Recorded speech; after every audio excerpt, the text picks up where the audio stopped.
been a while since I used these these oil sticks, and so they've all done what they're designed to do, which is skin over so that they don't dry. That was one of the things I wondered about when I first got these. It's like, well, how do they keep them from drying? Well, there you go. The answer is they don't. They skin over and then retard the drying process from there. I'm sure if you kept it for years, it would dry out anyway, but anyway, it dries out slowly.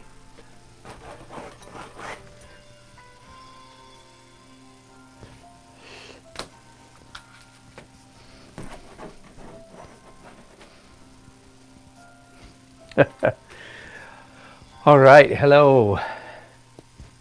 No, I did not oil it first. Let's get legal. This is Daily Art Adventure number 812, which I call revisiting and or reglazing an old painting. Now this is quite interesting to me. Let me explain why I'm doing this. Last night, a couple nights ago, at our painters forum, my good buddy David Foster, you can look him up. David Foster said, "Oh no, you can enter 3 paintings in Oil Painters of America in OPA National Show this year." I thought it was 2, so I'm trusting he is telling me the truth because he's usually a reliable fella. And so he's and in fact he said to me, "You know what? I wish you'd enter that painting with the farmhouse with the big trees." Okay, he was talking about this one. And I said, "Oh my goodness, I don't even know where that painting is." Well, this morning I came upstairs to my upstairs studio, said, "Wait, I'll look for that painting right now." So sure enough, it was right there in my attic, which is right behind me as I stand here in front of you.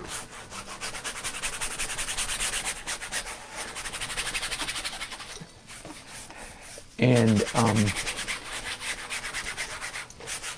so I looked at it and said, "Yeah, okay, I could do some damage on that." So this very rare opportunity. Now there's, by the way, just let me hasten to say, there is a time limit on paintings that you can enter into most competitions. Like you can't take a painting you did 10 years ago. But I believe the limit is 3 years. And I did this painting. This is not the interesting part yet. Just hang on. I'm still getting to the interesting part. Just a little bit of background necessary. So I did this painting in October/November of 17. I had to get online and look quite a bit, do quite a bit of research. I finally discovered it. October, or you can see it's late autumn. I did it on plein air. Actually, there's quite a story. I don't know if I'll get into it today, but I did it on plein air. In fact, I should go back and find out which Daily Art Adventure was it, because that was my first year of doing DAAs, Daily Art Adventures. It was in, again, October or November of 2017.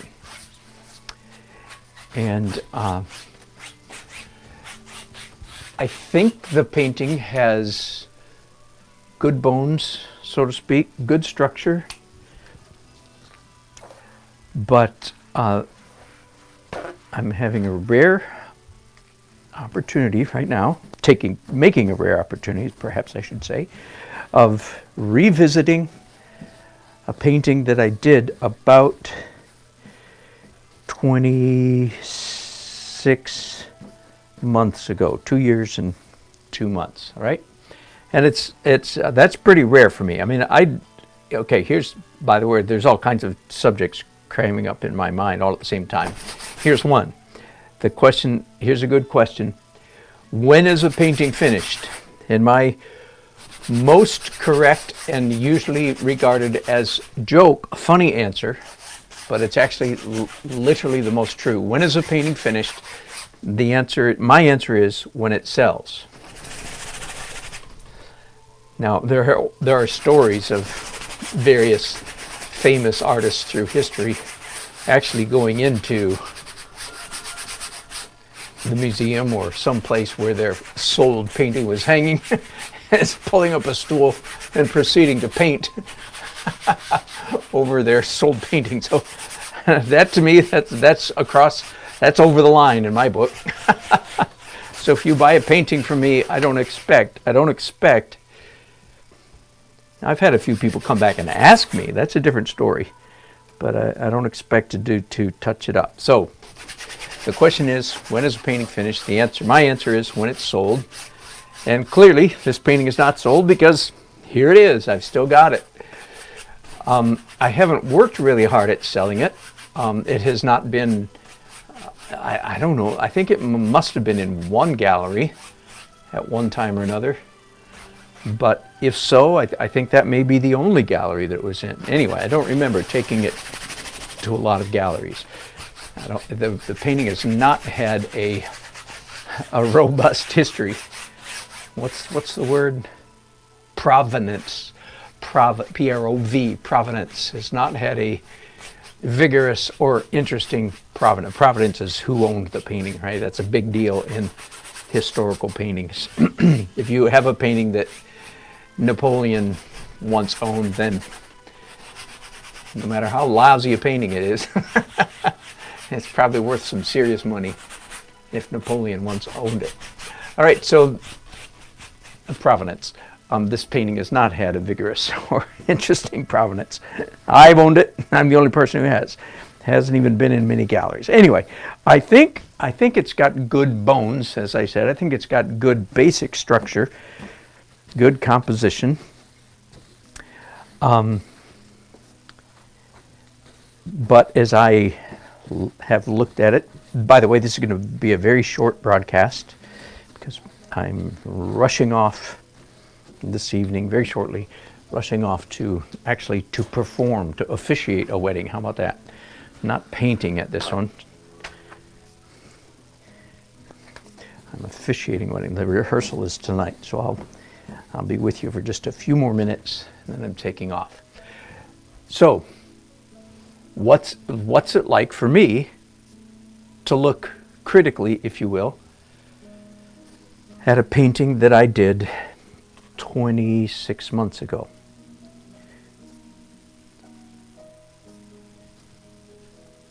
Not a bad painting.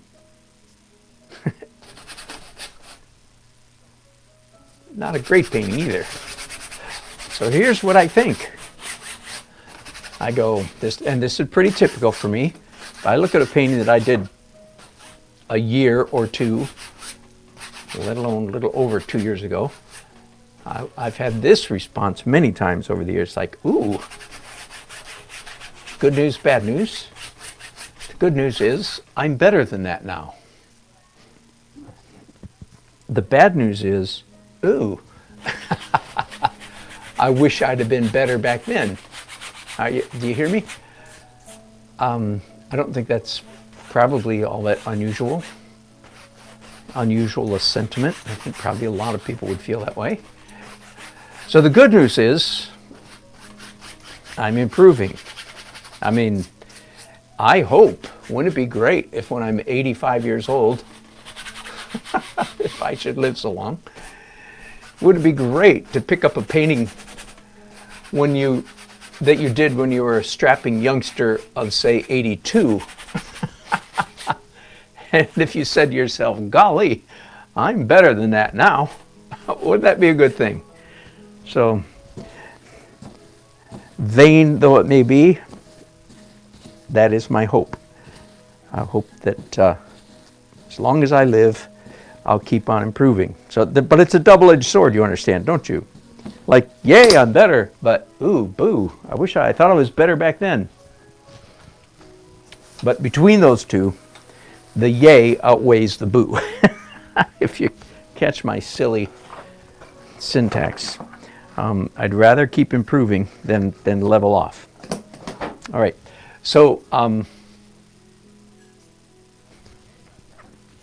the things that got my attention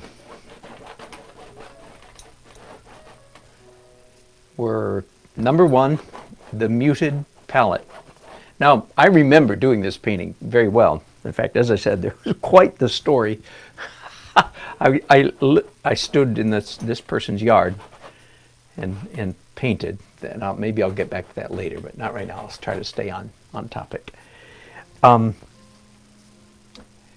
it was in a season where I was in the mood to do a muted fall autumn colored painting. So I'm not going to change that. When I'm finished modifying it here in the next couple of days, I still want it to read like a sort of a moody, melancholy, if perhaps even autumn fall painting. Be that as it may, one of the big differences between me and the me of 2 years ago, evidently, one difference is color. So now I'm using a rag to lift out.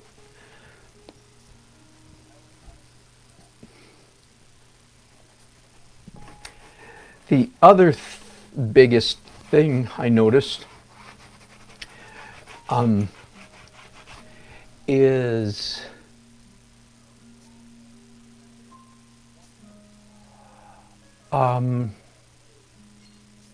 a little bit, I think, a little bit of a lack of grit or tooth. I'm not sure what to call it. I mean, technically, it's hard edges. Now, I'm getting into a real mystery here, and I've experienced this before, because I think one of the biggest improvements I've made in my painting in the last 3 years, before this, is having a more appropriate balance between hard and soft edges, which means more soft edges, all right? So in the last 4 years, I've gotten a whole lot more serious. That's when you hear me say, as I say so often, it's real easy for a painting to have too many hard edges, nearly impossible for a painting to have too many soft edges. That's the Dan Nelson since about 2016, all right?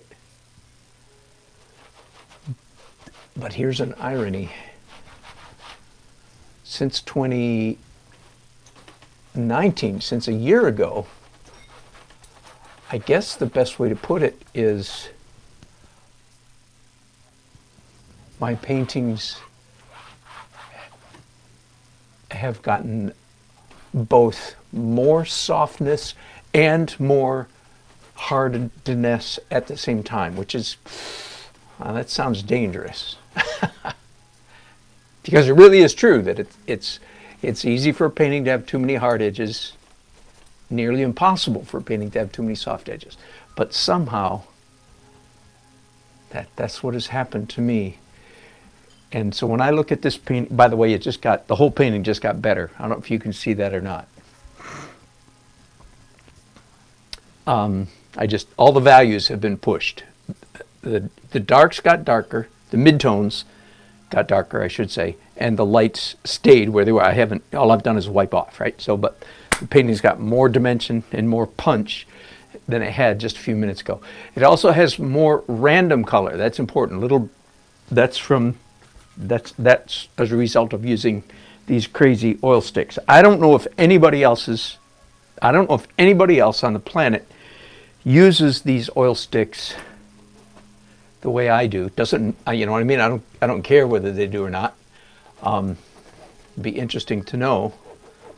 Be interesting to know if I've influenced any of you to use the oil sticks the way I do. Mostly I use them to infuse, and so here I'm going to do it again, to infuse abstract hazy bits of color with just a slight insinuation of mark. Like, can you still see this? Okay, I made a red mark right there, right? See that? And then I brushed over it, so now there's like a cloud of red because I spread the red around, but you can still barely see the stroke. right? And I've got that happening all over the painting. Let's get you up here for a second. Do you see those blue? Same thing. And if ever there's a place where I think, that's too much, then all I have to do, this brush is dirty, so to speak. It has a little bit of liquid still left on it.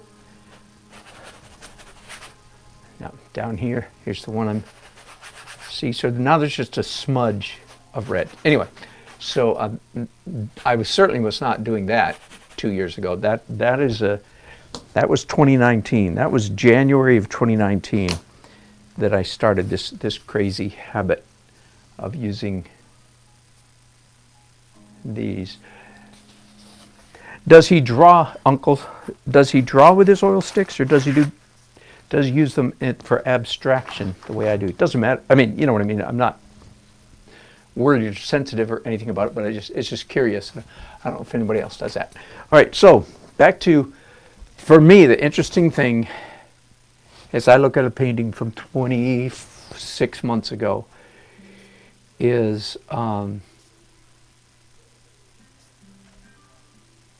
not enough color. So I've just added some color. I'm going to add some more. Mostly broken color, right? The broken color is essentially a completely new step in my painting process in the last 12 months. So I'm going to add broken color to this. And I'm going to add more scratch to it. Now, I used pencils 26 months ago. I can still see certainly some of the pencil work in this painting, but clearly one of the things that has happened to me in the last year at least is my pencil scratching use of pencil has become even more prominent. By the way, I do have a photograph. I managed to find this in my computer and print it out. So there's the photograph. There's the painting. But I did most of this painting on plein air. I went back 2 different days. That is to say, I went there. I didn't go back. I went there. I went to the place 2 different days. And again, if I get the chance in a bit, I'll tell you some of the adventures that I had doing this particular painting. But let me stay on task here. What I'm trying to do, I suppose, what I'm trying to do is bring this painting up to Dan Nelson's current style. So at the moment, and more scratching. Some of that scratch comes from the pencils.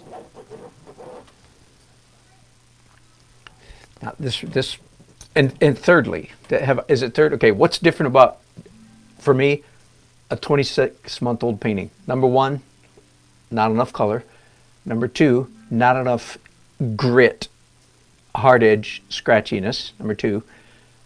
And number 3, believe it or not, a little bit more, back then, carelessness in drawing. Okay, now that's a really, again, kind of a strange one. In the last couple of years then, certainly in the last year, I have myself gone through an evolution where I am more fussy, perhaps, is that the right word, about getting the drawing right. Big caution, big red flag, okay? Because I am still what I would call an abstract realism. My painting is abstract realism, which means the abstract elements are paramount, more important than the realism elements, right? So that is still the case, and yet I've gotten more finicky, fussy about accuracy of drawing. So one of the things I'm going to do, there's one thing in particular about this painting that turn off this light so maybe you can see it. That was a weakness, and I actually knew it at the time. I just went, it's close enough. Okay, the answer is the width of this trunk does not correlate to the weight of these limbs up here. It's a little too thin. In other words, go from too fat to too thin too quickly. So what I'm going to do, not right now necessarily, but what I'm going to do is I'm going to add one more large limb coming off the back side of this one to the left of this one, because the tree is out of balance. Okay, if I left it the way it is right now, then clearly the tree sustained some major damage, like a lightning strike or something, and a limb about this big has been removed from the tree because there's not enough weight up here. That's all I can say. Okay, so I think those are the three things. Is it three? Color, grit, texture, hard edge, scratchiness, and drawing issues. You know, the color is a big one. You've already seen me do some color with using the oil sticks and then glazing them. So now there's little bits of red and blue and I did some orange. Where is it? Maybe I should do some more orange. And then the broken color. And then pushing color too. It's not just broken color. It's broken color. No, I said that wrong. It's not just broken color. It's pushing color. There, I said it right.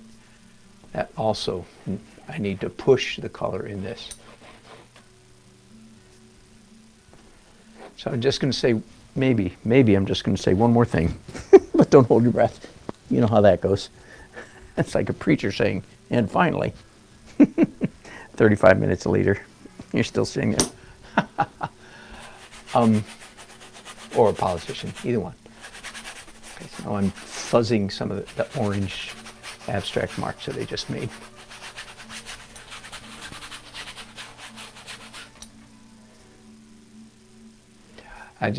One more thing I must say about, clearly I'm planning to spend more time on this painting, right? A couple of hours probably, right?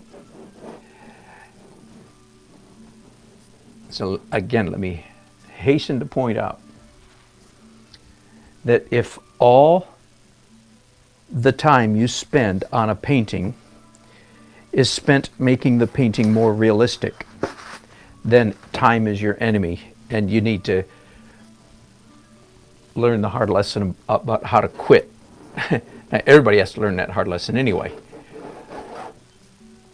But if, contrary to that, a significant portion of your painting time is spent doing abstract things, going the opposite direction of realism, then time is not quite so much your enemy. So that's pretty important to spell that out here with this painting, because I'm going to spend a lot more time, and for many artists that would mean, oh, more realistic, and especially because I already told you that one of the things I have improved at in the last couple of years is accuracy of drawing. But don't think that means I'm going to see. Did you see that mark? I'm doing this all over the place, but there's a whole bunch of marks that I'm making with these pencils, even for instance right now, that are clearly not representational. I'm making abstract marks as just about as much, maybe just as much as representational marks.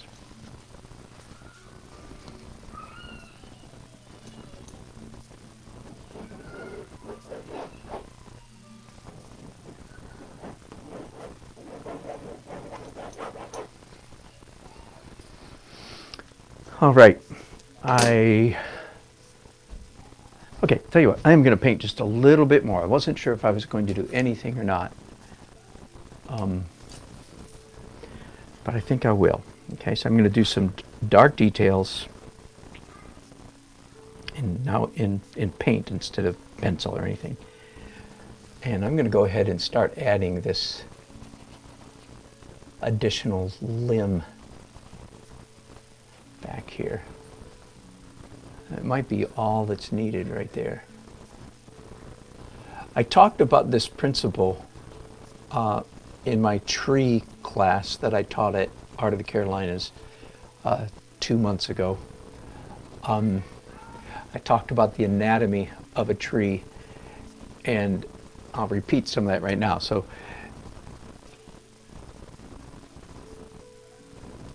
let me get rid of that static for you.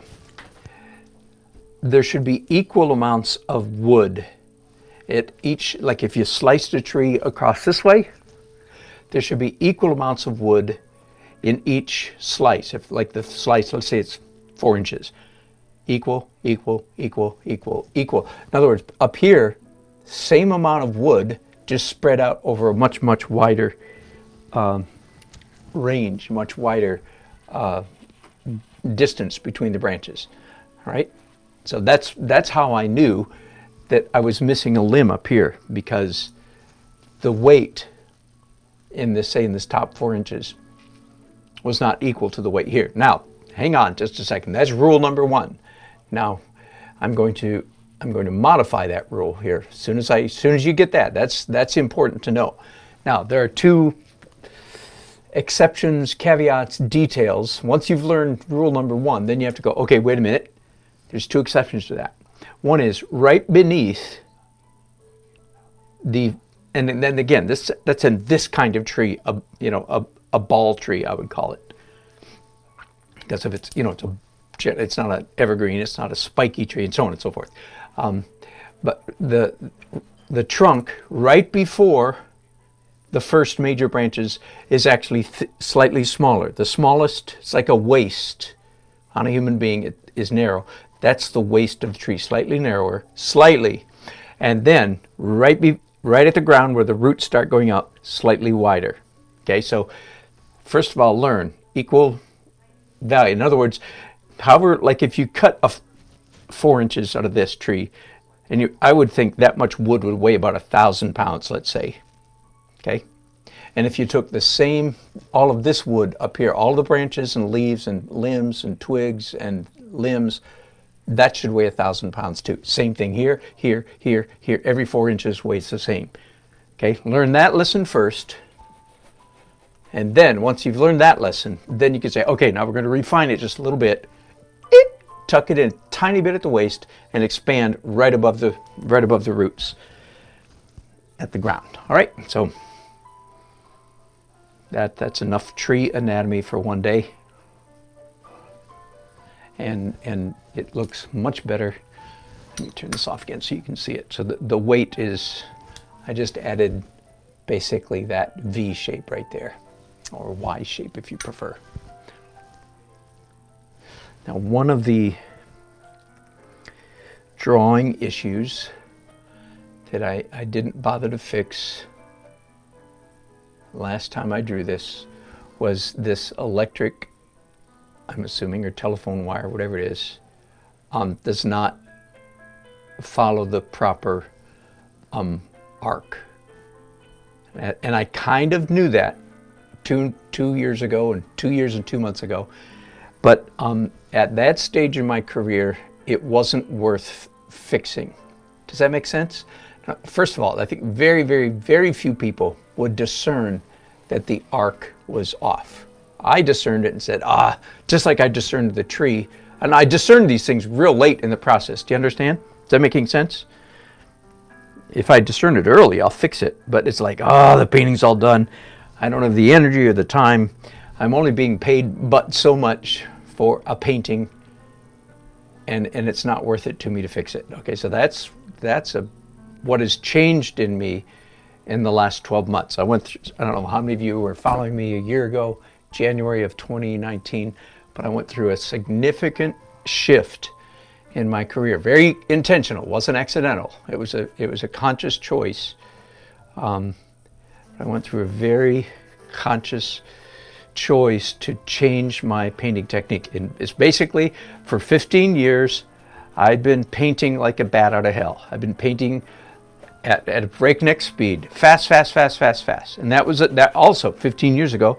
That was a very conscious decision. I decided to do that 15 years ago because I said to myself in 2004, should I start painting masterpieces, which is I was capable of doing, so to speak, you know, like William Bouguereau, you know, like figurative, you know, really master-ish stuff? Or should I paint, like I said, should I paint like a bat out of hell? And I decided to do the latter. I decided, no. I think it's wiser to paint like a crazy man. Paint fast. Because I think I actually used the number 15. I said, because I think in about 15 years, I'll be a better painter if I paint, you know, 150 paintings a year rather than 25 paintings a year. All right, so I made that decision 15 years ago, and then last January, I didn't realize it had actually been 15 years till after I said, wait a minute, I'm ready to shift. So anyway, I made that shift 15 years ago, and what you see me doing here on this painting now is a reflection of that. It's like, okay, wait a minute, I'm ready to start painting better. I have no regrets at all. I want you to understand, I have no regrets for painting fast at breakneck speed for those 15 years. I think that was the right course of action. I think it was the right thing to do. But now, having paid my dues, now it's time to tighten up, straighten up, fly right. And again, that's the difference between this painting 26 months ago and the painting that I'm doing now in early 2020.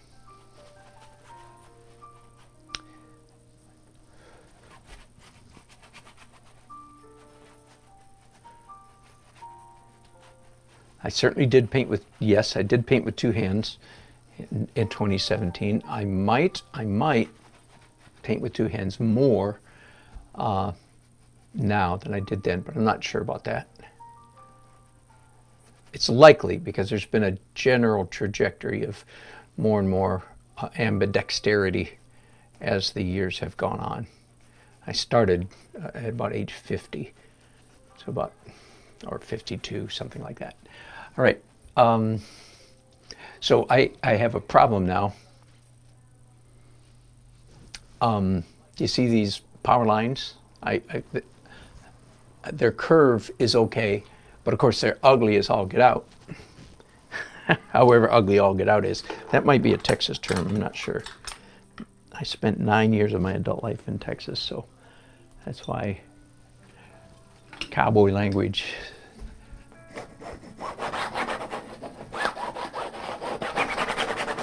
Okay, and they're going to stay ugly until I get to the final edit, and then I'll squeeze them up. I'll paint over them somewhat.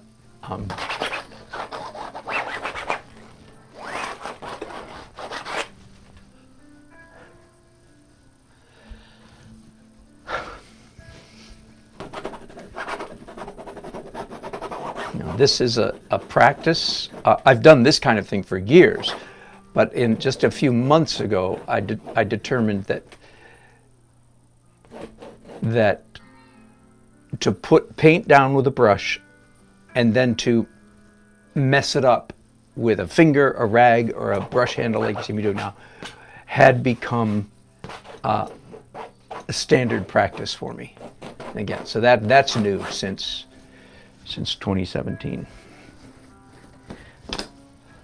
All right, I saw an interesting comment fly by a minute ago. Let's see. You're very welcome. Peachy 3435, did it teach you how to not fiddle and fuss and add just a little more until you ruin it? Yes. Peachy, that is not an obscure concern. That is, the question is, how do you know when you're finished? And it's not just how do you know when you're finished a painting, it's how do you know when you're finished each stroke? Anyway, the knowing when to quit is huge, and not an easy answer by any means. But what you're saying there expresses exactly my concern. I don't know if you heard me a few minutes ago. If all of my fiddling goes in a realism direction, then my fiddling works against me. But if my fiddling goes both realism and abstraction, then it's not as much of a problem. It's still a problem, but it's less likely to be a deadly problem. All right, time for me to go. Thanks for watching, y'all. Bye.